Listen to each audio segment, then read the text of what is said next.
यस्योन्मेषनिमिषाभ्यां जगदप्रलयोदयो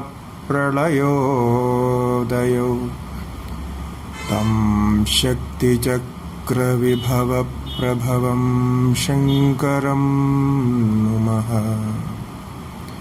तं शक्तिचक्रविभवप्रभवं शङ्करं नुमः।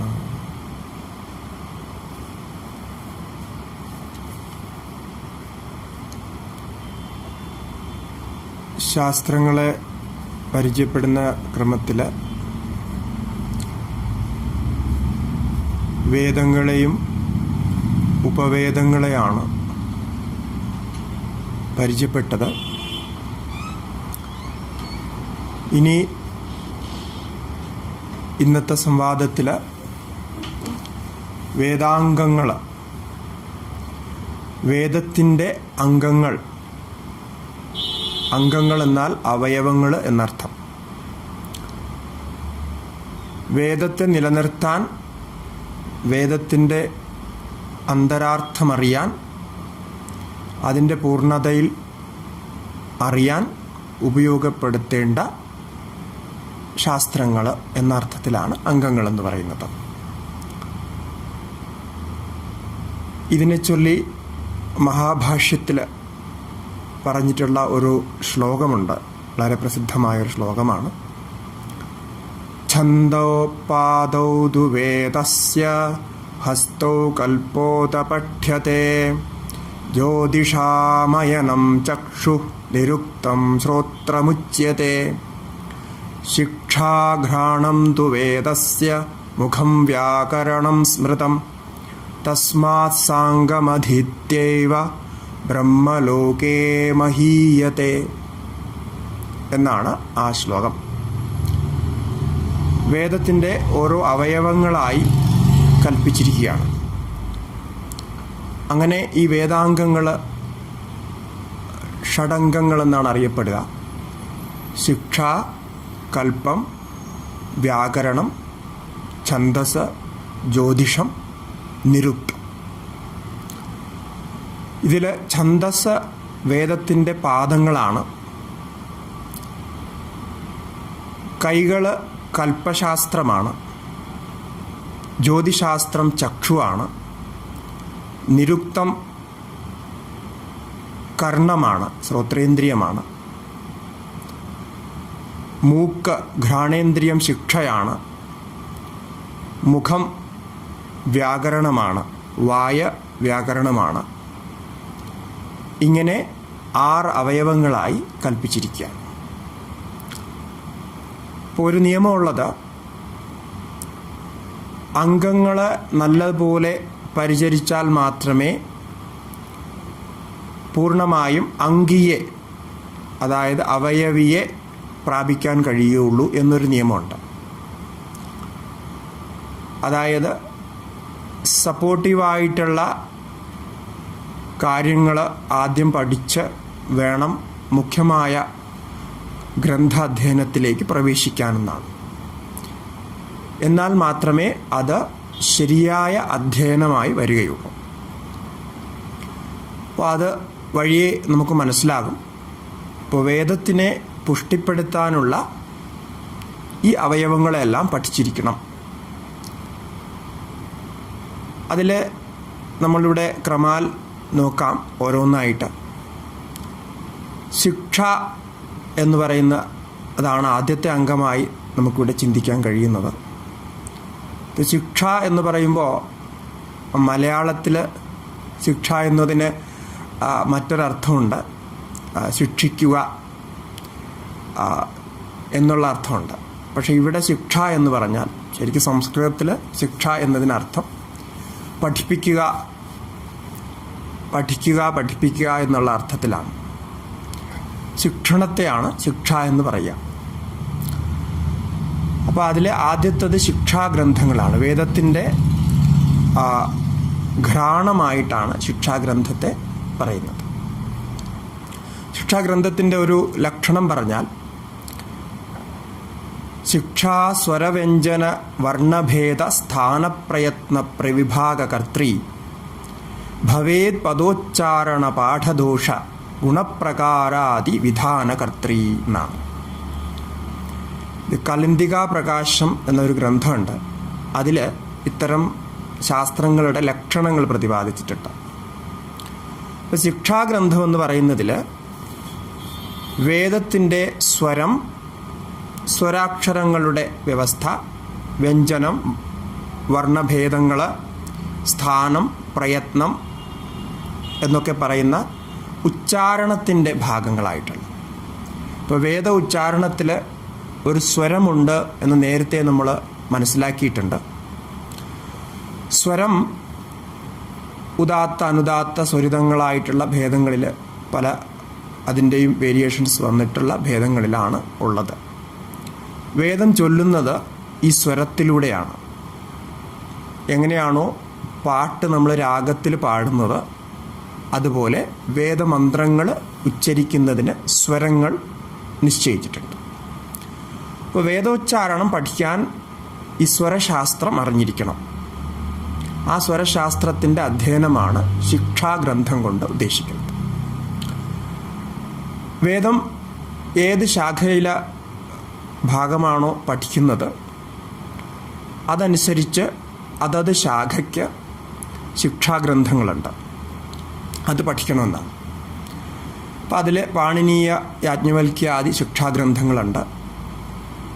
അതിനെക്കുറിച്ച് നമ്മൾ പറയുന്നുണ്ട്. അപ്പോൾ ഈ വേദത്തിൻ്റെ ശാഖാഭേദങ്ങളെക്കുറിച്ച് സംസാരിക്കുമ്പോൾ അവിടെ നമ്മൾ സൂചിപ്പിച്ചിരുന്നു, ഓരോ ശാഖയും ഭിന്നമായിരിക്കുന്നത് ആ ശാഖയുടെ, വേദശാഖയുടെ പാഠഭേദം പഠിക്കുന്ന ആ സ്വരഭേദം വച്ചിട്ടാണ്. അതുപോലെ കർമ്മഭേദങ്ങളും ഉണ്ട്. ഇങ്ങനെയാണ് അത് ഭിന്നമായിരിക്കുന്നതെന്ന് പറഞ്ഞു. അതിൽ ഈ ശാഖാഭേദം സിദ്ധിപ്പിക്കുന്നത് ഈ ശിക്ഷാഗ്രന്ഥം കൊണ്ടാണ്. അതുകൊണ്ട് തന്നെ വേദ അധ്യയനത്തെ സംബന്ധിച്ചിടത്തോളം ഈ ശിക്ഷാഗ്രന്ഥം വളരെ മഹത്വമുള്ളതാണ്. അതിൽ ഈ ശാഖാഭേദം കൊണ്ട് സ്വരഭേദം വന്ന് നിൽക്കുന്നതെന്ന് എങ്ങനെയാണ് എന്നുള്ളതിന് ഉദാഹരണം നേരത്തെ നമ്മൾ സൂചിപ്പിച്ചിരുന്നു. അതുപോലെ നോക്കുകയാണെങ്കിൽ ഇപ്പോൾ ആശ്വലായന ശാഖ ഋഗ്വേദത്തിൻ്റെ ഒരു ശാഖയാണ്. അതിൽ ചില വർണ്ണങ്ങളെ ദ്വിത്വപാഠം ചെയ്യുന്നു, അത് ഇരട്ടിച്ച് പറയുന്നു. വർത്തനീം വർത്തനീം, ഒരു താ വേണ്ട സ്ഥലത്ത് രണ്ട് താ പറഞ്ഞു. അപ്പോൾ ഇത് ശിക്ഷാഗ്രന്ഥത്തിൽ നിന്നാണ് അറിയാൻ കഴിയുക. അതുപോലെ ഋഗ്വേദത്തിൻ്റെ തന്നെ ശാഖായന ശാഖയിൽ ആ ചകാരം പഠിക്കുമ്പോൾ രണ്ട് ചകാരം പഠിക്കുന്നു. ഇവിടെ പ്രസിദ്ധമായ ഭേദങ്ങൾ പറയുകയാണെങ്കിൽ ശുക്ലയജുർവേദത്തിൽ പദത്തിൻ്റെ ആദിയിൽ വരുന്ന യകാരത്തെ ജകാരമായി പഠിക്കുന്നു. ഇപ്പം യജ്ഞം, യജ്ഞേന എന്നുള്ളതിൽ യജ്ഞം എന്നതിൽ ജജ്ഞം എന്നാണ് ശുക്ലയജുർവേദത്തിൽ പറയുക. അതുപോലെ തന്നെ ഷകാരം, നമ്മൾ മൂർധന്യ ഷകാരം എന്ന് പറയുന്ന ഷകാരം, ആ ഷകാരത്തെ ശുക്ലയജുർവേദത്തിൽ ഖകാരമായിട്ടാണ് പഠിക്കുക. കാഖ എന്ന് പറയുന്ന ഖരം എന്ന അക്ഷരം, അതാണ് പറയുക. അപ്പോൾ പുരുഷഃ എന്നുള്ള സ്ഥലത്ത് പുരുഖഃ എന്ന് പറയും. ഇപ്പോൾ പുരുഷ സൂക്തം പ്രസിദ്ധമാണ്. അപ്പോൾ അതിന് ഇവിടെ ഉച്ചാരണ രീതിയിൽ, ശുക്ലയജുർവേദത്തിൽ ഉച്ചാരണ രീതി അങ്ങനെയാണ് വരിക. അപ്പോൾ ഇതൊക്കെ ശാഖാഭേദങ്ങൾ കൊണ്ട് ശിക്ഷാഗ്രന്ഥങ്ങളിൽ നിന്നാണ് ഈ ഭേദങ്ങൾ മനസ്സിലാക്കുക. അപ്പോൾ ശിക്ഷാഗ്രന്ഥത്തിൻ്റെ ഒരു മഹത്വം ഈ രീതിയിൽ മനസ്സിലാക്കാം. പിന്നെ മറ്റൊരു കാര്യം നമ്മളിവിടെ പ്രത്യേകം സൂചിപ്പിക്കേണ്ടത് വളരെ പ്രചാരത്തിലുള്ള ഒരു മന്ത്രത്തിൻ്റെ കാര്യമാണ്. നാം ഹരിഹി ഓം എന്ന് പറയാറുണ്ട്. അപ്പോൾ കേൾക്കുന്നത് സാധാരണ ഹരി ഓം ഹരി ഓം എന്നാണ്. വാസ്തവത്തിൽ അതിൻ്റെ ശരിയായ ഉച്ചാരണം ഹരിഹി ഓം എന്നാണ്. ഹരിഹി എന്നുള്ളതിന് വിസർഗം സഹിതം ഉച്ചരിക്കണമെന്നാണ്. ഹരിഹി ഓം, ഇത് നിയമമനുസരിച്ചാണ്, എന്നാലേ അത് മന്ത്രം ശരിയാവുള്ളൂ.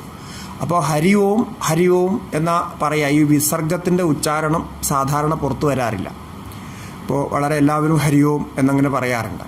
പക്ഷെ ശരിക്ക് ഉച്ചരിക്കേണ്ട രീതി ഹരിഹി ഓം എന്നാണ്. അതിന് വ്യാസശിക്ഷയുടെ ഉപോദ്ഘാതത്തിൽ ഇതിനെക്കുറിച്ച് വ്യക്തമായിട്ട് പറയുന്നുണ്ട്. ഹരിഹി ഓം എന്ന മന്ത്രം എങ്ങനെയാണ് ഉച്ചരിക്കേണ്ടതെന്ന്. ഇത് വളരെ പ്രസിദ്ധമായതുകൊണ്ടും എല്ലാവരും പ്രയോഗിക്കുന്നത് കൊണ്ടുമാണ് ഒരു ഉദാഹരണമായിട്ട് ഇതിനെ ഇവിടെ കാണിക്കുന്നത്. ആദ്യന്തൗ പ്രണവോ നിത്യം യഥാ ഹരിപദം തഥാ സവിസർഗം ഹരിപദം പ്രണവാത് പൂർവമിഷ്യത്തെ ഹരിപദേ വിസർഗസ്യ ന സന്ധി പ്രണവോത്തരേ വിസർഗസ്യാർദ്ധമാത്രത്വം വിരാമോ മാതൃകസ്മൃതഃ എന്നാ പറഞ്ഞിരിക്കുന്നത്. ആദ്യന്തൗ പ്രണവോ നിത്യം യഥാ ഹരിപദം തഥാ. വേദ ഉച്ചാരണത്തിന് ആദിയിലും അന്തത്തിലും ഹരിപദം ചേർത്ത് പ്രണവം ഉച്ചരിക്കണം എന്ന് പറയുകയാണ്. അതിൽ സവിസർഗം ഹരിപദം പ്രണവാത് പൂർവമിഷ്യത്തെ.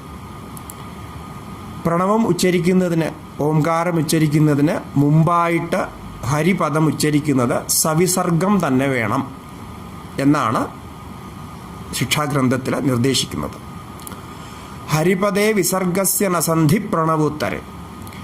ഹരിപദത്തിൽ ആ ഹരിഹി എന്നുള്ള വിസർഗം അത് പ്രണവത്തിൽ ചേർത്ത് പറയുമ്പോൾ സന്ധി ചെയ്ത വിസർഗത്തെ ലോപിപ്പിക്കാനോ അല്ലെങ്കിൽ അവിടെ രകാരാദികൾ സന്ധി നിയമങ്ങൾ അനുസരിച്ച് കൊണ്ടുവരാനോ പാടില്ല. ഹരിഹി എന്ന് തന്നെ അവിടെ വേണം എന്നാണ് ആ ശിക്ഷാഗ്രന്ഥം പറയുന്നത്. അതനുസരിച്ച് നമുക്ക് സാധാരണ രീതിയിൽ പറയാൻ കഴിയുന്നത് ഹരിഹി ഓം എന്നാണ്. ഹരിഹി ഓം. അപ്പോഴാണ് ആ മന്ത്രം ശരിയാവുക. അതുപോലെ ശിക്ഷാഗ്രന്ഥത്തിൻ്റെ ഒരു സാമാന്യ നിയമം, മന്ത്രങ്ങളെ ഉച്ചരിക്കുമ്പോൾ അത് വളരെ മധുരമായി ഉച്ചരിക്കണം. വളരെ ഒരു ഭാവത്തോടു കൂടി വേണം മന്ത്രങ്ങൾ ഉച്ചരിക്കാൻ. സ്വരം കേൾക്കുമ്പോൾ കേൾക്കുന്നവർക്ക് ഒരസുഖം തോന്നരുത്, ഒരു സുഖം തോന്നണം. ആ രീതിയിൽ വേണം ഉച്ചരിക്കാനെന്നുകൂടി പറയുന്നുണ്ട്. അതിന് ഒരു പ്രസിദ്ധമായ ഒരു ഉദാഹരണം അവിടെ പറയാറുള്ളത്, എങ്ങനെയാണോ വ്യാഘ്രി അല്ലെ പെൺപുലി അല്ലെങ്കിൽ നമുക്ക് പൂച്ച വേണമെങ്കിലും എടുക്കാം. പൂച്ച തൻ്റെ കുഞ്ഞുങ്ങളെ ഒരു സ്ഥലത്ത് നിന്ന് വേറെ സ്ഥലത്തേക്ക് എടുത്തുകൊണ്ട് പോകുമ്പോൾ എങ്ങനെയാണോ ആ കുഞ്ഞിൻ്റെ കഴുത്തിൻ്റെ ഭാഗത്തെ ഇങ്ങനെ കടിച്ചു പിടിക്കുന്നത്, അതുപോലെയാണ് എന്ന് പറയാറുണ്ട്. അത്രയും മൃദുവായ രീതിയിൽ പിടിക്കുന്നുമുണ്ട്, എന്നാൽ ആ പൂച്ചക്കുഞ്ഞിന് നോകാത്ത രീതിയിൽ, വേദനിക്കാത്ത രീതിയിലാണ് പിടിക്കുക. അപ്പോൾ അതുപോലെ വേണം ചെയ്യാൻ, സ്വരങ്ങൾ ഉച്ചരിക്കാനും മന്ത്രങ്ങൾ ഉച്ചരിക്കാനും.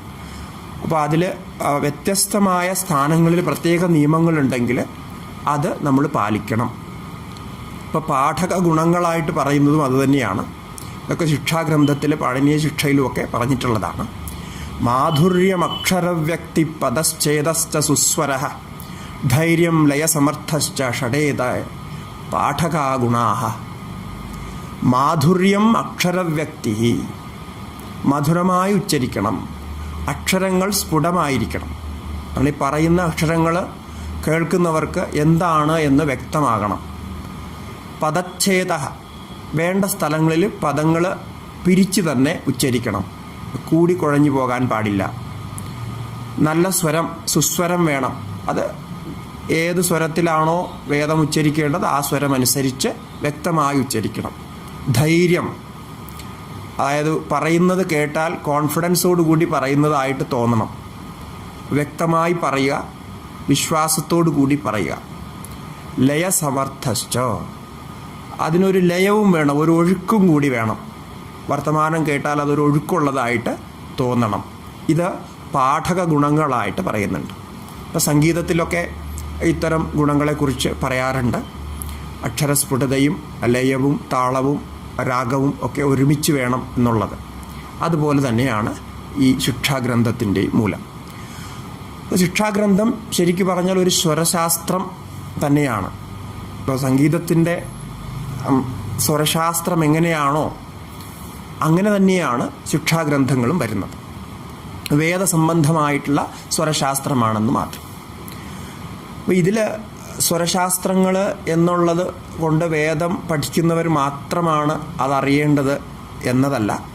നമുക്കിതിൽ മനസ്സിലാക്കുന്നതിലുള്ള ഗുണം, വേദത്തിലുള്ള സ്വരങ്ങളെ തിരിച്ചറിയാൻ, അത് കേട്ട് നമുക്ക് അതിൽ ധ്യാനമുറപ്പിക്കാനും, അതുപോലെ പല രീതിയിൽ പലരും ചൊല്ലുമ്പോൾ അതിൻ്റെ വ്യത്യാസങ്ങൾ വേദത്തിൻ്റെ വ്യത്യാസം കൊണ്ടല്ല, അതത് ശാഖാതലത്തിൽ വന്ന ശിക്ഷാഗ്രന്ഥങ്ങളുടെ വ്യത്യാസം കൊണ്ടാണ്. ഇപ്പോൾ ഋഗ്വേദത്തിൽ ഋഗ്വേദികൾ അവരുടെ ശാഖ അനുസരിച്ച് സ്വരം വേറെ പറയും, യജുർവേദികൾ വേറെ സ്വരത്തിലായിരിക്കും അതേ മന്ത്രം തന്നെ ചൊല്ലുക. അഥർവവേദികളാണെങ്കിൽ മറ്റൊരു സ്വരത്തിലായിരിക്കും. സാമവേദികൾ വളരെ ഭിന്നമായ ഒരു ഗീതി ശൈലിയിലായിരിക്കും പറയുക. അപ്പോൾ ഒരേ മന്ത്രം തന്നെ പല വേദപാഠം ചെയ്യുന്നവർ വേറെ വേറെ രീതിയിൽ ചെയ്യുമ്പോൾ ഒരു വേള നമുക്ക് സംശയമുണ്ടാകും, എന്താ അങ്ങനെയെന്ന്. അപ്പോൾ ഈ ഒരു ബോധം ഉണ്ടായാൽ ഇത് വേദാംഗത്തിൻ്റെ ഭാഗമാണ് എന്നറിഞ്ഞാൽ അതിലൊരു ഉറപ്പും അത് നമുക്ക് ആസ്വദിക്കാനും കഴിയും. അതുപോലെ ഈ സ്വരങ്ങളുടെ ഉച്ചാരണത്തിന്, ഫൊണറ്റിക്കലായിട്ടുള്ള ഉച്ചാരണത്തെക്കുറിച്ച് പറയുമ്പോൾ അതിന് നമ്മുടെ ശാസ്ത്രങ്ങളിൽ സ്ഥാനങ്ങൾ പറഞ്ഞിട്ടുണ്ട്. അത് വളരെ മഹത്വമുള്ളതാണ്. ഈ സ്വരങ്ങൾ, അക്ഷരങ്ങൾ ഉച്ചരിക്കുന്ന സ്ഥാനം അത് സംസ്കൃതത്തിൻ്റെ ഒരു മഹത്വമാണ്. മറ്റെല്ലാ ഭാഷകളിലും ഉണ്ടെങ്കിലും സംസ്കൃതത്തിൽ ഡെവലപ്പായിട്ടുള്ള അത്രയും രീതിയിൽ മറ്റൊരു ഭാഷയിലും ഡെവലപ്പായിട്ടില്ല. അപ്പോൾ സംസ്കൃതത്തോട് ചേർന്ന് നിൽക്കുന്ന ഭാഷകൾ, ഇപ്പോൾ ഭാരതത്തിലെ എല്ലാ ഭാഷകളും ഇത്തരം സ്ഥാനങ്ങൾ നോക്കിയിട്ടാണ്. അക്ഷരങ്ങൾ നമ്മൾ കുട്ടികളെ ഉച്ചരിപ്പിച്ച് പഠിപ്പിക്കുമ്പോൾ കുട്ടിക്കാലത്ത് ആ സ്ഥാനങ്ങൾ നിശ്ചയിച്ച് പഠിപ്പിക്കുന്നു. അതിൽ 6 സ്ഥാനങ്ങളായിട്ടും 8 സ്ഥാനങ്ങളായിട്ടും പറയപ്പെടുന്നുണ്ട്. അതിൽ 6 സ്ഥാനങ്ങളിൽ ആണെങ്കിൽ കണ്ഠം, താലു, മൂർധ, ദന്തം, ഓഷ്ഠം, നാസിക, ഇതാണ് 6 സ്ഥാനങ്ങൾ. ഇവയോടൊപ്പം നെഞ്ചും ജിഹ്വാമൂലവും, അതായത് ഉരസും ജിഹ്വാമൂലവും കൂടി ചേർത്താൽ 8 സ്ഥാനങ്ങൾ. അഷ്ടൗ സ്ഥാനാനി എന്ന് പറയാറുണ്ട്, ഷഡ് സ്ഥാനങ്ങളെന്നും പറയാറുണ്ട്. നാസികയെ ഒഴിവാക്കി പഞ്ചസ്ഥാനങ്ങളെന്നും ചിലപ്പോൾ പറയാറുണ്ട്. ഇതിൽ ഏതേത് അക്ഷരങ്ങൾ എവിടെ ഉച്ചരിക്കണമെന്ന വ്യവസ്ഥയുണ്ട്. ഇപ്പോൾ അകുഹ വിസർജനീയാനാം കണ്ഠഃ എന്നാണ്. അകാരവും കവർഗത്തെയും ഹകാരവും വിസർഗത്തെയും ഒക്കെ കണ്ഠത്തിൽ വരുത്തണം. ഇജു യശാനാം താലുഹു, ഋട്ടുരഷാണാം മൂർധ, ഇങ്ങനെ ഓരോ അക്ഷരങ്ങൾക്കും അതാത് സ്ഥാനങ്ങൾ നിശ്ചയിച്ചിട്ടുണ്ട്. അപ്പോൾ ഈ സ്ഥാനങ്ങൾ നിശ്ചയിച്ച അക്ഷരങ്ങൾ വ്യക്തമായിട്ട് ഉച്ചരിച്ച് പഠിക്കേണ്ടതിൻ്റെ ആവശ്യം എന്തെന്ന് ചോദിച്ചാൽ അതിലൂടെയാണ് വേദത്തിൻ്റെ ഉച്ചാരണമുണ്ടാകുക. ശുദ്ധമായി മന്ത്രം ഉച്ചരിക്കുമ്പോഴാണ് മന്ത്രത്തിൻ്റെ യഥാർത്ഥ ഫലം നമുക്ക് കിട്ടുക. കാരണം മന്ത്രത്തിൽ നിന്നൊരു ധ്വനി ഉണ്ടാകുന്നു, ആ ധ്വനിയിൽ ഒരു ശക്തി ഉത്പന്നമാകുന്നു. ആ ശക്തിയാണ് നമ്മുടെ മനസ്സിൽ ദിവ്യശക്തിയായി മാറി ഫലം തരുന്നത് എന്നാണ് ശാസ്ത്രത്തിൻ്റെ വിധി, അല്ലെങ്കിൽ മീമാംസകരുമൊക്കെ പറയുന്നത്. അപ്പോൾ അതിൽ നിന്നാണ് ആ ദൈവികമായ ശക്തി നമുക്ക് ഉണ്ടായി കിട്ടുന്നത്. അപ്പോൾ അതുകൊണ്ട് തന്നെയാണ് ഈ കുട്ടിക്കാലത്ത് തന്നെ ഈ ഉച്ചരിച്ച് പഠിക്കേണ്ടതിൻ്റെ ആവശ്യകതയും പറയുന്നത്. അത് ഇന്നിപ്പോൾ ശാസ്ത്രീയമായി നോക്കുമ്പോഴും വളരെ ശരിയായിട്ടുള്ള കാര്യമാണ്. കുട്ടിക്കാലത്താണ് നമ്മുടെ ഉച്ചാരണ അവയവങ്ങൾ, ഇപ്പോൾ കണ്ഠത്തിലും നമ്മുടെ മുഖത്തിലുമൊക്കെ ഉള്ള, വായ്ക്കകത്തുമൊക്കെ ഉള്ള ഉച്ചരിക്കേണ്ട ഈ പറഞ്ഞ സ്ഥാനങ്ങൾ, ഇപ്പോൾ 6 സ്ഥാനങ്ങളോ 8 സ്ഥാനങ്ങളോ, ഈ സ്ഥാനങ്ങളൊക്കെ വേണ്ട രീതിയിൽ ഉച്ചരിച്ച് പ്രവർത്തിക്കാൻ പരിചയം വരുന്നത് കുട്ടിക്കാലത്താണ്. അപ്പോൾ കുട്ടിക്കാലത്ത് നമ്മൾ ഉച്ചരിച്ച് സ്വരങ്ങൾ ഉച്ചരിക്കേണ്ട രീതി വേണ്ടവണ്ണം അഭ്യസിച്ചുറപ്പിച്ചാൽ അത് ജീവിതം മുഴുവൻ അങ്ങനെ തന്നെ തുടരും. അപ്പോൾ കുട്ടികളെയാണ് ഈ ഉച്ചാരണം സ്പഷ്ടമായിട്ട് പഠിപ്പിക്കേണ്ടത്. ഇപ്പോൾ വയസ്സായതിനു ശേഷം നമ്മളത് മാറ്റാൻ ശ്രമിച്ചാൽ, ഒന്ന് ശ്രമിച്ചു നോക്കിയാൽ അറിയാം, വളരെ ബുദ്ധിമുട്ടായിരിക്കും. അപ്പോൾ അത് ഒരു ശാസ്ത്രീയമായ കാരണമാണ്. ഇന്നിപ്പോൾ അത് പരീക്ഷിച്ച് നിശ്ചയിച്ചിട്ടുള്ള കാര്യമാണ്. അതിനൊരു ഉദാഹരണമായി പറഞ്ഞാൽ, ഇപ്പോൾ നമ്മൾ ഇന്ത്യക്കാർ അല്ലെങ്കിൽ കേരളത്തിലും നമ്മൾ തമിഴ്നാട്ടിലൊക്കെ ഉള്ള ആൾക്കാരൊക്കെ ഇംഗ്ലീഷ് പഠിക്കുന്നുണ്ട് നന്നായിട്ട്. പക്ഷേ ഇംഗ്ലീഷ് എത്ര തന്നെ നന്നായിട്ട് പഠിച്ചാലും, ഇംഗ്ലീഷിൻ്റെ പ്രൊഫസറായാലും, അതിൽ എത്ര തന്നെ പരിചയം വന്നാലും, വെള്ളക്കാർ അല്ലെങ്കിൽ അമേരിക്കൻ ഇംഗ്ലീഷ് ആണെങ്കിൽ അമേരിക്കക്കാർ എങ്ങനെയാണോ ഉച്ചരിക്കുന്നത് അതേ രീതിയിൽ ഉച്ചരിച്ച് ഫലിപ്പിക്കാൻ നമുക്കാവില്ല. കാരണം നമ്മുടെ ഈ പറഞ്ഞ സ്വരസ്ഥാനങ്ങൾ, കണ്ഠ അവയവങ്ങൾ വേറൊരു രീതിയിൽ നേരത്തെ ട്യൂണായി സെറ്റായിരിക്കുകയാണ്. അത് കാരണം അതിന് പെട്ടെന്ന് മറ്റൊരു രീതിയിലേക്ക് മാറാൻ പറ്റില്ല. അത് വയസ്സായാൽ പിന്നെ മാറുകയില്ല എന്ന് തന്നെ പറയാം. ഇപ്പോൾ വലിയ വലിയ വിദ്വാൻമാരായ പോലും ചിലപ്പോൾ ഇംഗ്ലീഷ് ഉച്ചരിക്കുന്ന കണ്ടു കഴിഞ്ഞാൽ നമുക്ക് മനസ്സിലാകും എത്ര ബുദ്ധിമുട്ടാണതെന്ന്. ഇതുപോലെ തന്നെ വൈദേശികർ സംസ്കൃതമോ അല്ലെങ്കിൽ ഇന്ത്യൻ ഭാഷകൾ ഏതെങ്കിലും അവർ ഉച്ചരിക്കാൻ ശ്രമിച്ചാലും ഇതേ പ്രശ്നം തന്നെ അവർക്കുണ്ടാകും. കാരണം അവർ ആ ഭാഷ ഉച്ചരിച്ച് അവരുടെ ആ സ്വരസ്ഥാനങ്ങൾ, അവയവങ്ങൾ, വോക്കൽ കോഡ് അങ്ങനെ സ്ഥിരമായി പോയി, ഉറച്ചു പോയി. അപ്പോൾ ഇത് പണ്ട് തന്നെ നമ്മുടെ ഋഷിമാർ, പൂർവികന്മാർ മനസ്സിലാക്കിയിരുന്നു. അതുകൊണ്ടാണ് കുട്ടിക്കാലത്ത് തന്നെ ഈ മന്ത്രോച്ചാരണം സ്വരസഹിതം പഠിപ്പിക്കണമെന്ന് പറഞ്ഞു. പ്രായമായാൽ പിന്നെ അവരെ വ്രാത്യരെന്ന് പറഞ്ഞ് ആണ് പഠിപ്പിക്കേണ്ടി വന്നാൽ പഠിപ്പിക്കുന്നു. പക്ഷേ അത് മുഴുവനാകുന്നില്ല. അതുപോലെ ഈ സ്വരസ്ഥാനം ഉറയ്ക്കുന്നതിൻ്റെ മറ്റൊരു ഉദാഹരണം കൂടി പറഞ്ഞാൽ സംഗീതത്തിൽ. ഇപ്പോൾ സംഗീതത്തിൽ വേണ്ടവണ്ണം പരിചയിക്കണമെങ്കിലും ഇതേ കാര്യം തന്നെയാണ്. കാരണം വോക്കൽ കോഡ് സെറ്റാകുന്നതിന് മുമ്പ്, വളർന്ന് അത് സെറ്റാകുന്നതിന് മുമ്പ് തന്നെ അതിനെ ശരിയായ രീതിയിൽ പരിചയിച്ചാൽ കൂടുതൽ അതിൽ പ്രാഗൽഭ്യം ഉണ്ടാക്കാൻ കഴിയും. ഇതാണ് ഈ പൂർവികരുടെ ഒരു ആ സയൻറ്റിഫിക് ആയിട്ടുള്ള കാരണം നമുക്ക് കാണാൻ കഴിയുന്നത്. ഇങ്ങനെ ഈ അക്ഷരങ്ങൾക്ക്, ഈ ശിക്ഷാഗ്രന്ഥങ്ങളിൽ നമ്മൾ ഉച്ചരിക്കുന്ന അക്ഷരങ്ങൾക്ക് ദേവതകളെയും പറഞ്ഞിട്ടുണ്ട്.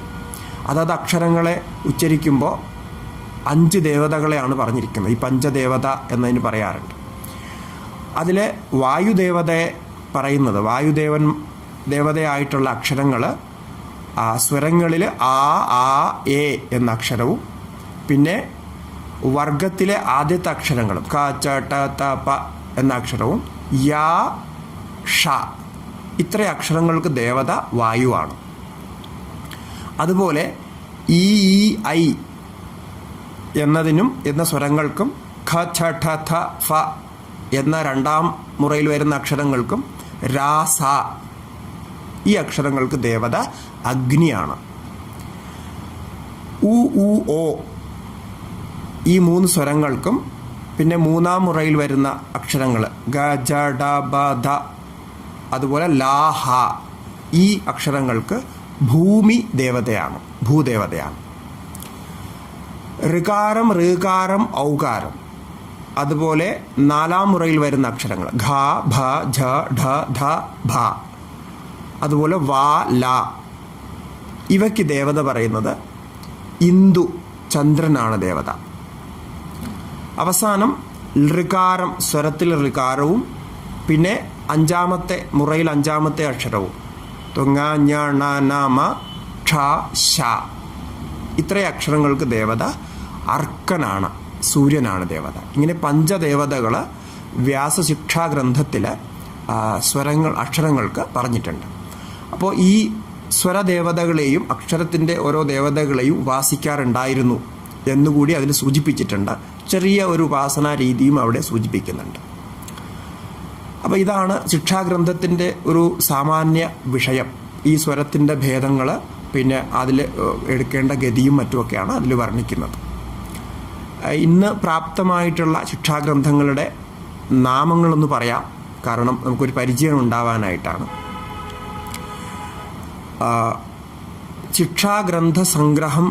ശിക്ഷാസംഗ്രഹം എന്ന ഒരു പേരിൽ ഒരു ഗ്രന്ഥം പ്രസിദ്ധീകരിച്ചിട്ടുണ്ട്. അതിൽ ഇന്ന് പ്രാപ്തമായിട്ടുള്ള ശിക്ഷാഗ്രന്ഥങ്ങളിൽ യാജ്ഞവൽക്യ ശിക്ഷ, കാത്യായന, പരാശര, മാണ്ഡവ്യ, പാണിനി, ഗൗതമ, ലോമശ, മാണ്ഡുക്യ, നാരദ, ലക്ഷ്മി, ആരണ്യ, ശംഭു, കൗടലി, വ്യാസ, കൗണ്ഡിന്യ ഇങ്ങനെ തുടങ്ങി 32 ശിക്ഷാഗ്രന്ഥങ്ങളുടെ പേര് അവിടെ പറഞ്ഞിട്ടുണ്ട്, ശിക്ഷാഗ്രന്ഥങ്ങൾ സംഗ്രഹിച്ചിട്ടുണ്ട്. ഈ ശിക്ഷാഗ്രന്ഥത്തിൻ്റെ ഭാഗമായിട്ട് തന്നെ അതത് വേദങ്ങൾക്ക് ഈ ശിക്ഷാ വിഷയത്തെ തന്നെ കൈകാര്യം ചെയ്യുന്ന പ്രാതിശാഖ്യങ്ങൾ എന്ന ഗ്രന്ഥങ്ങളുമുണ്ട്. അതിൽ തൈത്തിരീയ പ്രാതിശാഖ്യ, ഇതൊക്കെ ഋഗ്വേദ പ്രാതിശാഖ്യമൊക്കെ ഇപ്പോൾ കിട്ടാനുണ്ട്. ഇതിലൊക്കെ ഈ വിഷയത്തെയാണ് ചർച്ച ചെയ്തത്. വളരെ ഗഹനമായ രീതിയിൽ ചർച്ച ചെയ്തിട്ടുണ്ട്. അപ്പോൾ ഈ സ്വരത്തെ എങ്ങനെ ഉത്പാദിപ്പിക്കണം, എങ്ങനെ കൺട്രോൾ ചെയ്യണം, എങ്ങനെ അതിനെ വികസിപ്പിക്കണം എന്നത് വളരെ വളരെ കാര്യമായിട്ട്, ഫോണറ്റിക് സയൻസ് വളരെ ഡീപ്പായിട്ട് അവരതിൽ ചർച്ച ചെയ്തിട്ടുണ്ട്. അപ്പോൾ ഇതൊക്കെ നമുക്ക് അറിയേണ്ടതാണ്. അതുപോലെ ഒരു ശിക്ഷാഗ്രന്ഥ സംബന്ധമായിട്ടുള്ളൊരു മഹത്വപൂർണ്ണ വിഷയമാണ് ഈ ഹസ്തഭാഷ, അതായത് കൈകൊണ്ട് സ്വരങ്ങൾ കാണിക്കുന്ന വിധി. നമ്മൾ വേദം ചൊല്ലി കാണുമ്പോൾ കാണാറുള്ളതാണ്. അവരിങ്ങനെ കൈ മുകളിലേക്കും താഴേക്കും അനക്കുന്നതും വിരലുകൾ മാറി അനക്കുന്നതും മുദ്രകൾ കാണിക്കുന്നതുമൊക്കെ കാണാറുണ്ട്. ഇത് വളരെ അദ്ഭുതമായൊരു വിദ്യയാണ്. അപ്പോൾ സ്വരത്തിൽ പാടുന്നതോടുകൂടി കൈമുദ്രകളും കാണിച്ചിരിക്കണമെന്നാണ്. കൈമുദ്രകളോടൊപ്പമാണ് ചൊല്ലേണ്ടത്. ഇത് വളരെ വികസിച്ച ഒരു ശാസ്ത്രമായിരുന്നു. കൈമുദ്രകൾ കൊണ്ട് എങ്ങനെയാണ് വേദമന്ത്രങ്ങൾ ചൊല്ലുക എന്ന് നമ്മൾ കേട്ടിട്ടുള്ളത്. മൗനമായിരുന്നു കൊണ്ട് കേവലം കൈമുദ്രകൾ കാണിച്ച് മന്ത്രങ്ങൾ ചൊല്ലാറുണ്ട്. അതറിയാവുന്നവർ പരസ്പരം അത് തിരിച്ചറിയും. ഇത് വെറുതെ മന്ത്രങ്ങളിങ്ങനെ ഇപ്പോൾ യാത്രാസമയത്തോ അങ്ങനെ ഉറക്കെ ചൊല്ലാൻ കഴിയാത്ത അവസരങ്ങളിലൊക്കെ മൗനമായിരുന്ന് മുദ്രകൾ കാണിച്ച് അവർ പുരുഷ സൂക്തവും മറ്റും ഒക്കെ ചൊല്ലും. ആ മുദ്രകൾ കാണിക്കുമ്പോൾ അറിയാവുന്നുള്ളവർ മനസ്സിലാകും, ഇത് ഈ മന്ത്രമാണ്, ഈ മന്ത്രത്തിൻ്റെ മുദ്രയാണ്. അപ്പോൾ അത്രയും കമ്മ്യൂണിക്കേറ്റീവായിട്ടുള്ള രീതിയിൽ മുദ്രാശാസ്ത്രം വികസിതമായിരുന്നു. അപ്പോൾ ഈ ഹസ്തമുദ്രകളുടെ വിധിയും അതിൻ്റെ പ്രകാരവും ഒക്കെ ഈ ശിക്ഷാഗ്രന്ഥങ്ങളിൽ നിന്നാണ് പ്രാപിക്കേണ്ടത്. ഇതൊക്കെ ഗുരുവിൽ നിന്ന് മനസ്സിലാക്കേണ്ടതാണ്, എങ്ങനെയാണത് ചെയ്യുന്നതെന്ന്. ഇപ്പോൾ നമ്മളത് ഇവിടെ കാണിക്കുന്നില്ല, കാരണം അത് അതിനൊരു പ്രത്യേക വിധി പ്രകാരം നമുക്കത് മനസ്സിലാക്കേണ്ടതാണ്. പക്ഷേ ഈ ശിക്ഷാഗ്രന്ഥങ്ങളാണ് അതിൽ പറയപ്പെടുന്നത്. ഇപ്പോൾ ഏത് മുദ്ര കൊണ്ട് എന്ത് കാണിക്കണമെന്നൊക്കെ. അപ്പോൾ ഇത്രയും വികസിതമായ ഒരു ശാസ്ത്രമായിരുന്നു ശിക്ഷാശാസ്ത്രം വേദത്തെ സംബന്ധിച്ച് പറയുമ്പോൾ. അപ്പോൾ വേദത്തെക്കുറിച്ച് അറിയാൻ നമുക്ക് അധികം വഴികളൊന്നും ഇല്ലാത്തത് കൊണ്ട്, ഇപ്പോൾ നമ്മുടെ വിദ്യാഭ്യാസത്തിലൊന്നും അതില്ലാത്തത് കൊണ്ട് ഈ ശാസ്ത്രത്തെക്കുറിച്ച് നമുക്ക് അധികം പരിചയമില്ല. അപ്പോൾ ഷഡംഗങ്ങളിൽ ശിക്ഷാഗ്രന്ഥം ആദ്യമായി പറഞ്ഞു. ഇനി രണ്ടാമത്തത് കൽപ്പഗ്രന്ഥമാണ്. കൽപ്പം എന്ന വാക്കിനർത്ഥം സായണാചാര്യൻ ഋഗ്വേദ ഭാഷ്യത്തിൽ പറയുന്നത് കൽപ്യതേ സമർത്ഥ്യതേ യാഗപ്രയോഗോ അത്ര ഇതി കൽപ്പഃ. കൽപ്പിക്കപ്പെടുന്നു, സമർത്ഥമായി പ്രയോഗത്തിൽ കൊണ്ടുവരുന്ന രീതിയിൽ സ്ഥാപിച്ചിരിക്കുന്നു. അതുകൊണ്ട് അതിനെ കൽപ്പം എന്ന് പറഞ്ഞു. കൽപ്പശാസ്ത്രങ്ങളെന്നാണ് അതിന് പറയുക. കൽപ്പശാസ്ത്രങ്ങളുടെ 4 പ്രകാരമുണ്ട്. വേദത്തിൽ മന്ത്രങ്ങളിലും മറ്റും പറഞ്ഞ യാഗവിധികളും കർമ്മവിധികളും വിശദമായി പ്രായോഗികമായ രീതിയിൽ എങ്ങനെ ചെയ്യണം എന്ന് വിധിക്കുന്ന ഗ്രന്ഥങ്ങളാണ് കൽപ്പഗ്രന്ഥങ്ങൾ. കൽപ്പഗ്രന്ഥങ്ങളില്ലാതെ യാഗങ്ങൾ ചെയ്യാൻ കഴിയില്ല. കൽപ്പഗ്രന്ഥങ്ങളില്ലാതെ വേദത്തിൽ പറഞ്ഞ ഒരു വിധികളും ചെയ്യാൻ കഴിയില്ല. കാരണം വേദത്തിൽ മന്ത്രങ്ങളിലും മറ്റുമൊക്കെ സംക്ഷിപ്തമായിട്ടാണ് സൂചിപ്പിക്കുക. അതിൻ്റെ പ്രായോഗികമായ രീതികൾ കൽപ്പഗ്രന്ഥങ്ങളാണ് പറയുന്നത്. അപ്പോൾ കൽപ്പഗ്രന്ഥങ്ങളുടെ ഒരു മൊത്തത്തിലുള്ള പ്രയോജനമെന്ന് പറഞ്ഞാൽ വേദവിഹിതമായ ആചാരങ്ങളെ മുഴുവൻ പഠിപ്പിച്ച് മനസ്സിലാക്കുക എന്നുള്ളതാണ്. അതിനാവശ്യമായ സാമഗ്രികളും അതിൻ്റെ പ്രയോഗങ്ങളും പഠിപ്പിക്കുക എന്നുള്ളതാണ്. കൽപ്പഗ്രന്ഥങ്ങൾ 4 വിധത്തിലുണ്ട്. 4 പ്രകാരം, 4 വിഭാഗങ്ങളായിട്ടുണ്ട്. ഒന്നാമത്തേത് ധർമ്മസൂത്രങ്ങളെന്ന് പറയും. രണ്ടാമത്തേത് ശ്രൗത സൂത്രങ്ങൾ. മൂന്നാമത്തേത് ഗൃഹ്യസൂത്രങ്ങൾ. അവസാനം വരുന്നത് ശുൽബസൂത്രങ്ങൾ. ഇപ്പോൾ ഈ സംവാദത്തിൽ ഈ 4 വിഭാഗങ്ങളെ നമ്മളൊന്ന് പരിചയപ്പെടും. ധർമ്മസൂത്രങ്ങളിൽ വരുന്നത് വർണ്ണാശ്രമ വിഭാഗത്തിൽ അനുഷ്ഠിക്കേണ്ട കാര്യങ്ങളെക്കുറിച്ചാണ്. ശബ്ദം പറയുന്നത് പോലെ ധർമ്മസംബന്ധമായിട്ടുള്ള കാര്യങ്ങൾ, പുരുഷാർത്ഥങ്ങൾ, 4 പുരുഷാർത്ഥങ്ങൾ, 4 വർണ്ണങ്ങൾ, 4 ആശ്രമങ്ങൾ, അത് സംബന്ധിച്ച് വേദത്തിൽ പറയുന്ന കർമ്മങ്ങളൊക്കെ എങ്ങനെ അനുഷ്ഠിക്കണം എന്ന് സമഗ്രമായ രീതിയിൽ പ്രതിപാദിക്കുന്ന കൽപ്പഗ്രന്ഥമാണ് ധർമ്മസൂത്രങ്ങൾ. അതിൻ്റെ വിഷയങ്ങൾ പറഞ്ഞാലിപ്പോൾ ധർമ്മത്തിൻ്റെ പരിഭാഷ തുടങ്ങി ധർമ്മത്തിൻ്റെ പരിഭാഷ പറയും. അതുപോലെ സംസ്കാരങ്ങൾ, ധർമാചാരങ്ങളുടെ മഹത്വം, ആശ്രമ വ്യവസ്ഥ, അതിൽ പ്രത്യേകിച്ച് ബ്രഹ്മചര്യാശ്രമം, ഗൃഹസ്ഥാശ്രമം ഇവയുടെ വിസ്തരിച്ച വർണ്ണന, പിന്നെ വാനപ്രസ്ഥം സന്യാസത്തിൻ്റെയും വർണ്ണന, അതുപോലെ തന്നെ രാജധർമ്മം, ഇതൊക്കെ അതിൽ തന്നെ പറയുന്നതാണ്. ഭക്ഷ്യാഭക്ഷ്യങ്ങളുടെ ധർമ്മങ്ങൾ, പ്രായശ്ചിത്തങ്ങൾ, പിന്നെ സമൂഹത്തിലെ പല തലത്തിലുള്ള വ്യവഹാരങ്ങളെക്കുറിച്ച്, ദാനധർമ്മങ്ങളെക്കുറിച്ച്, ഇങ്ങനെയൊക്കെ ഈ ധർമ്മകൽപ്പങ്ങളിൽ, ധർമ്മസൂത്രങ്ങളിൽ പ്രതിപാദിക്കാറുണ്ട്. ഈ ധർമ്മസൂത്രങ്ങളെന്ന് പറയുന്നത് ധർമ്മകൽപ്പങ്ങൾ തന്നെയാണ്. ഇതിൽ ഇന്ന് നമുക്ക് പ്രാപ്തമായിട്ടുള്ള ധർമ്മസൂത്രങ്ങളിൽ ഗൗതമ, ബൗധായന, ആപസ്തംഭ, വസിഷ്ഠ, വിഷ്ണു, വൈഖാനസ, മാനവ, ഹിരണ്യകേശി, കാത്യായനാദി, ശംഖ ആദി ധർമ്മസൂത്രങ്ങൾ കിട്ടിയിട്ടുണ്ട്. ഇതൊക്കെ ഏകദേശമെല്ലാം പ്രകാശിപ്പിക്കപ്പെട്ടിട്ടുമുണ്ട്. ഇതാണ് ധർമ്മസൂത്രങ്ങൾ. അപ്പോൾ ധർമ്മസൂത്രങ്ങൾ കൊണ്ട് സാമാന്യ വ്യവസ്ഥ നാം മനസ്സിലാക്കുന്നു. ഇതിൻ്റെ പ്രവൃത്തി എങ്ങനെയാണ്, യാഗത്തിൻ്റെ പ്രവൃത്തി എങ്ങനെയാണ് എന്നുള്ള ആചാരവിചാരങ്ങളോടുകൂടി മനസ്സിലാക്കും. അത് കഴിഞ്ഞാൽ യാഗം ചെയ്യുന്ന വിധാനങ്ങളെ ശരിക്കും നേരിട്ട് പറയുന്നതാണ് ശ്രൗതസൂത്രങ്ങൾ. ശ്രുതി എന്ന് പറഞ്ഞാൽ വേദമാണ്. ശ്രുതി സംബന്ധമായിട്ടുള്ള കാര്യങ്ങൾ വ്യാഖ്യാനിക്കുന്നത് കൊണ്ട് ശ്രൗതസൂത്രങ്ങൾ എന്ന് പേര് വന്നിരിക്കണം. അതിൽ പറയുന്ന ശ്രൗതസൂത്രങ്ങളുടെ വിഷയം പറഞ്ഞാൽ അതിൽ അഗ്നി ആധാനം, അതായത് ഗൃഹസ്ഥാശ്രമത്തിൽ പ്രവേശിച്ചു കഴിഞ്ഞാൽ നിത്യം അഗ്നിഹോത്രം ചെയ്യണമെന്ന് നിയമം ഉണ്ടായിരുന്നു. ഇപ്പോൾ രാവിലെയും വൈകുന്നേരവും അഗ്നിഹോത്രം ചെയ്യുന്ന രീതി ഉണ്ടായിരുന്നു. അപ്പോൾ ഈ അഗ്നിഹോത്രത്തിൻ്റെ വിധാനമാണ് അവിടെ പറയുന്നത്. ഇപ്പോൾ ശരിക്ക് പറഞ്ഞാൽ ഇന്നിപ്പോൾ ആ അഗ്നിഹോത്രം ആ രീതിയിൽ അനുഷ്ഠിക്കുന്നവർ വളരെ ചുരുക്കമായിട്ടുണ്ട്.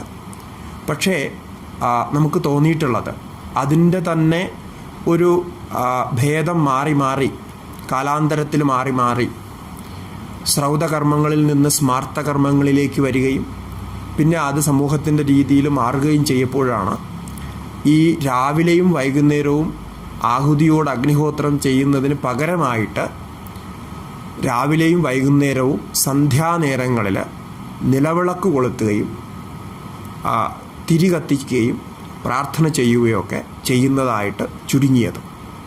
അപ്പോൾ അതിൻ്റെ ഒരു ചരിത്രം നോക്കിക്കഴിഞ്ഞാൽ വളരെ രസമാണ്. അതിങ്ങനെ മാറി മാറിയിട്ട് ഇപ്പോൾ നമ്മൾ ചെയ്യുന്ന നിലവിളക്ക് കൊളുത്തൽ ശരിക്ക് പറഞ്ഞാൽ സാങ്കേതികമായിട്ട് അഗ്നിഹോത്രത്തിൻ്റെ ലക്ഷണമാണത്. അത് അഗ്നിഹോത്രം ചെയ്യുന്നതിന് തുല്യമാണ്. അപ്പോൾ അന്ന് അത് അഗ്നിഹോത്രമായിട്ട് ചെയ്തിരുന്നു, ഇന്നത് നിലവിളക്ക് കത്തിക്കലായിട്ട് മാറി എന്ന് നമുക്ക് കരുതാം. അപ്പോൾ അങ്ങനെ ഉള്ള ആ അഗ്നിഹോത്രത്തിൻ്റെ വളരെ ഇമ്പോർട്ടൻ്റ് ആണ്. ഗൃഹസ്ഥർ അഗ്നിഹോത്രം നിത്യം ചെയ്തിരിക്കണമെന്ന രീതിയിൽ.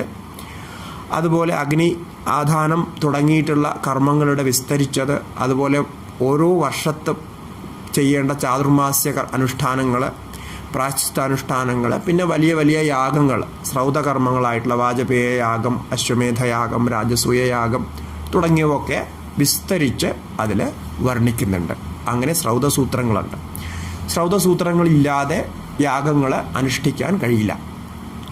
അതിലും പ്രാപ്തമായ ശ്രൗതസൂത്രങ്ങൾ നേരത്തെ പറഞ്ഞതുപോലെ ആശ്വലായനം, ശാഖായനം, ശാംഭവ്യ, ഇത് 3 എണ്ണം ഋഗ്വേദത്തിൻ്റെതാണ്. പിന്നെ പാരസ്കരം, കാത്യായന ശ്രൗതസൂത്രം, ഇത് ശുക്ലയജുർവേദത്തിൻ്റെതാണ്. ആപസ്തംഭം, ബൗധായനം, ഹിരണ്യകേശി, ഭാരദ്വാജം, മാനവ, വൈഖാനസ, വൈതാനം, ഇതെല്ലാം വൈഖാനസ ഇത് കൃഷ്ണയജുർവേദത്തിൻ്റെയാണ്. വൈതാന ശ്രൗതസൂത്രം അഥർവവേദത്തിൻ്റെതാണ്. ഇങ്ങനെയാണ് ഇന്നിപ്പോൾ ശ്രൗതസൂത്രങ്ങൾ നമുക്ക് കിട്ടിയിട്ടില്ല. എല്ലാ ശാഖയ്ക്കും പ്രത്യേകം ശ്രൗതസൂത്രങ്ങൾ ഉണ്ടായിരുന്നു. അതിൽ ഇന്നിപ്പോൾ വേദസംബന്ധമായിട്ട് ഇത്രയും കിട്ടിയിട്ടുണ്ട്. അതെല്ലാം പ്രായോഗികമായിട്ട് ഇപ്പോഴും നടക്കുന്നുണ്ട്. അത് തന്നെ വലിയൊരു അത്ഭുതമാണ്. ഈ കൽപ്പസൂത്രങ്ങളിലെ മൂന്നാമത്തെ വിഭാഗമാണ് ഗൃഹ്യസൂത്രങ്ങൾ. ഗൃഹ്യസൂത്രങ്ങൾ എന്നുള്ള പേര് കൊണ്ട് തന്നെ നമുക്ക് മനസ്സിലാകുന്നു, ഗൃഹത്തിൽ അനുഷ്ഠിക്കേണ്ട കർമ്മങ്ങൾ. അതിൽ മുഖ്യമായിട്ട് ഷോഡശ സംസ്കാരങ്ങളാണ് പ്രതിപാദിക്കുന്നത്. ഇപ്പോൾ അതിൽ വിവാഹം തുടങ്ങി പറയുക, അല്ലെങ്കിൽ ഗർഭാധാന സംസ്കാരം തുടങ്ങിയിട്ടുള്ള സംസ്കാരങ്ങളും അതിൻ്റെ ആചരണങ്ങളും ഒക്കെയാണ് വിസ്തരിച്ചു വർണ്ണിക്കുന്നത്. അതിൽ വിവാഹത്തിൽ വധുവിൻ്റെ ലക്ഷണം, വരൻ്റെ ലക്ഷണം, പിന്നെ പാണിഗ്രഹണാദി രീതികൾ, പിന്നെ ചെയ്യേണ്ട കർമ്മങ്ങൾ, ഇപ്പോൾ സ്ത്രീകൾ ചെയ്യേണ്ട കർമ്മങ്ങൾ, പുരുഷന്മാർ ചെയ്യേണ്ട കർമ്മങ്ങൾ, ഇങ്ങനെയുള്ളതൊക്കെ വളരെ വിസ്തരിച്ച് വർണ്ണിക്കുന്നതാണ് ഗൃഹ്യസൂത്രങ്ങൾ. ഗൃഹ്യസൂത്രങ്ങളുടെ പ്രാധാന്യം, ഇതിനെക്കുറിച്ച് നമ്മൾ ഷോഡശ സംസ്കാരങ്ങളെക്കുറിച്ച് മറ്റൊരു സംവാദത്തിൽ നമ്മൾ പ്രത്യേകം പറയുന്നുണ്ടാകും. അവിടെ കൂടുതൽ വിസ്തരിച്ച് പറയാം. ഗൃഹ്യസൂത്രങ്ങളുടെ വിഷയങ്ങൾ അവിടെ വരും. ഇതേ ക്രമത്തിൽ ഗൃഹ്യസൂത്രങ്ങളും നേരത്തെ പറഞ്ഞ ആ നാമങ്ങളിൽ തന്നെ, ആ ഋഷികളുടെ പേരുകളിൽ തന്നെ ആശ്വലായനാദി പേരുകളിൽ ഗൃഹ്യസൂത്രങ്ങളും കിട്ടിയിട്ടുണ്ട്. ഇപ്പോൾ കിട്ടിയ ശ്രൗതസൂത്രങ്ങളും ധർമ്മസൂത്രങ്ങളും ഗൃഹ്യസൂത്രങ്ങളും ശുൽഭസൂത്രങ്ങളും നോക്കുകയാണെങ്കിൽ ഏറ്റവും കൂടുതൽ സംഖ്യയിൽ ഉള്ളത് ഗൃഹ്യസൂത്രങ്ങളാണ്. അത് ഏകദേശം എല്ലാ ഗൃഹ്യസൂത്രങ്ങളും പ്രകാശിപ്പിക്കപ്പെട്ടിട്ടുമുണ്ട്. പിന്നെ അവസാനം വരുന്നതാണ് നമുക്ക് കൂടുതൽ പരിചയമില്ലാത്തതും എന്നാൽ കുറേ രഹസ്യപൂർണവുമായ കാര്യങ്ങളുള്ളതുമായ ശുൽഭസൂത്രങ്ങൾ. ശുൽഭം എന്നതിനർത്ഥം ചരട് എന്നാണ്. ചരട് അല്ലെങ്കിൽ കയറ്, അതിനാണ് ശുൽഭം എന്ന് പറയുന്ന സംസ്കൃതത്തിൽ. അതിന് കാരണം പണ്ട് അളക്കാനായിട്ട് ഉപയോഗിച്ചിരുന്നത് ചരടാണ്. ചരട് കൊണ്ടാണല്ലോ അളന്ന് പിന്നെ ഇങ്ങനെ ഈ ഇപ്പോൾ നമുക്ക് ടേപ്പൊക്കെ ഉള്ളതുപോലെ അന്ന് ചരടാണ് ഉപയോഗിച്ചിരുന്നത്, അല്ലെങ്കിൽ സ്കെയിലിന് പകരവും ചരട് തന്നെയാണ് ഉപയോഗിച്ചിരുന്നത്. അങ്ങനെ ചരട് കൊണ്ടുള്ള പ്രയോഗങ്ങളെന്ന അർത്ഥത്തിലാണ്. ശുൽഭസൂത്രങ്ങൾ ശരിക്കും പറഞ്ഞാൽ സിവിൽ എഞ്ചിനീയറിംഗ് ആണ്. ഇതിൽ വാസ്തുശാസ്ത്രം വരുന്നു. വാസ്തുശാസ്ത്ര സംബന്ധമായ കാര്യങ്ങളാണ് മുഖ്യമായിട്ട് അതിലുള്ളത്. വേദി നിർമ്മാണം, യാഗശാല ഉണ്ടാക്കുന്ന വിധി, വാസ്തുശാസ്ത്രം, വേദി നിർമ്മാണം, പിന്നെ രേഖാഗണിതത്തിൻ്റെ ഇന്ന് കണ്ടെത്തിയതിൽ ഏറ്റവും പുരാതനമായ ഗ്രന്ഥം ശുൽഭസൂത്രങ്ങളാണ്.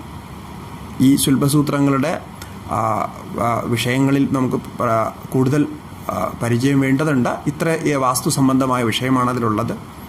ഇതിൽ 8 ശുൽഭസൂത്രങ്ങളാണ് ഇപ്പോൾ പ്രാപ്തമായിട്ടുള്ളത്. അതിൽ ബൗദ്ധായനൻ്റെ ശുൽഭസൂത്രം വളരെ പ്രസിദ്ധമാണ്. ആപസ്തംഭം, സത്യാഷാഢൻ, വാധുല, മാനവ, മൈത്രായണി, വാരാഹ, കാത്യായൻ, ഈ ശുൽഭസൂത്രങ്ങൾ കിട്ടിയിട്ടുണ്ട്. ഇതിൽ ഞാൻ പറഞ്ഞു, രേഖാഗണിതത്തെ സംബന്ധിച്ച്, ജോമെട്രിയെ സംബന്ധിച്ച് ഏറ്റവും പുരാതനമായ ഗ്രന്ഥമെന്ന് നമുക്ക് പറയാൻ കഴിയുന്ന, ഭാരതീയ രീതിയിൽ പറയാൻ കഴിയുന്നത് ശുൽഭസൂത്രങ്ങളാണ്. ഇത് എല്ലാവരും ലോകം മുഴുവൻ അംഗീകരിച്ചിട്ടുള്ളതാണ്. കാരണം ശുൽഭസൂത്രങ്ങളുടെ കാലം ഇന്ന് രേഖാഗണിതത്തിൻ്റെ കാലം പറയുന്നതിലൊക്കെ എത്രയോ മുൻപ് തന്നെ ഉണ്ടായിട്ടുണ്ട്. കാരണം യാഗങ്ങളെക്കുറിച്ച് വേദത്തിലുണ്ട്, അതിൻ്റെ വിധാനം എങ്ങനെയെന്നുണ്ട്, അതിൻ്റെ യാഗം ചെയ്യേണ്ട പ്രകാരങ്ങളും അവിടെ പറഞ്ഞിട്ടുണ്ട്. അപ്പോൾ ശുൽഭസൂത്രങ്ങളുടെ സഹായമില്ലാതെ അത് സാധ്യമല്ല എന്നതിൽ നിന്ന് മനസ്സിലാക്കാം ശുൽഭസൂത്രങ്ങൾ ഉണ്ടായിട്ടുണ്ട്. അതിൽ ഇപ്പോൾ രേഖാഗണിതത്തെക്കുറിച്ച് നമ്മൾ പഠിക്കുന്നത് പിത്തോഗറസ് ആണ് രേഖാഗണിതത്തിൻ്റെ ഉപജ്ഞേതാവ് എന്ന രീതിയിലാണ്. പിത്തോഗറസിൻ്റെ തിയറി, ആദ്യത്തെ തിയറം നമുക്ക് അറിയാം. അതിൽ A² + B² = C² എന്നുള്ള ആ ഒരു തിയറി രേഖാഗണിത സംബന്ധമായിട്ട് പറയുന്നത്. അതിന് ശരിക്കും പറഞ്ഞാൽ അതിൻ്റെ ഒരു മൂലം നമ്മൾ നോക്കിയാൽ ബോധായന ശുൽഭസൂത്രത്തിൽ, ബോധായന സ്രൗതസൂത്രത്തിൽ ഇത് സംബന്ധമായിട്ടുള്ള ഒരു ശ്ലോകമുണ്ട്.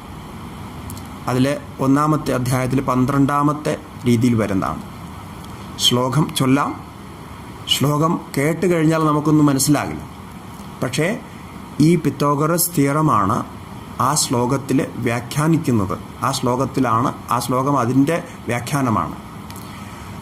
അതനുസരിച്ച് ജോമെട്രിയുടെ ഏറ്റവും പുരാതനമായ ഒരു രേഖയായി നമുക്ക് ഈ ബൗദ്ധായന സ്രോതസൂത്രത്തിലുള്ള ഈ ഭാഗം നമുക്ക് മനസ്സിലാക്കാം.